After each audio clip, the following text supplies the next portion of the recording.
Hello everyone, আশা করি যে যেখানে আছেন সবাই অনেক অনেক ভালো আছেন। আমি ভালো আছি। তো আজ আমরা শীতে শীতে মিষ্টান্ন খাবো। শীত এসেছে পর কিন্তু শীতের কোনো পিঠা পায়েস মিষ্টান্ন কিছুই খাওয়া হয় নাই।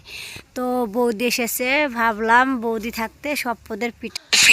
তো গাইস, এই যে মিষ্টান্ন বসিয়ে দিয়েছি, আমি বৌদি দুজনে হাতে হাতে করে নিচ্ছি। বৌদিও দেয়, আম্মু দেয়। তো তেজপাতা দিয়ে সুন্দর জাল দিয়ে মিষ্টান্নটা আটিয়েছে, তখন এই যে গুড় দিয়ে দিচ্ছি।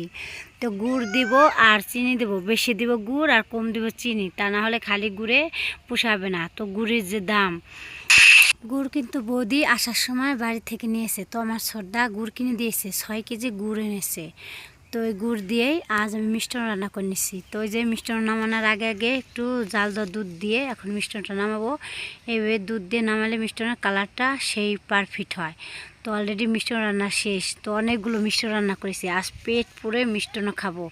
মিষ্টান্ন যা স্বাদ হয়েছিল বন্ধুরা, ভীষণ স্বাদ হয়েছিল, না খেলে কেউ বুঝবেন না। সত্যি মানে আমি নিজে যে এত সুন্দর করে মিষ্টান্ন রান্না করতে পারি কখনো কল্পনাই করিনি। এই প্রথম আমি মিষ্টান্ন রান্না করেছি খুব সুস্বাদ করে, খুব অসাধারণ একটা মিশ্রণ হয়েছিল। বন্ধুরা অবশ্যই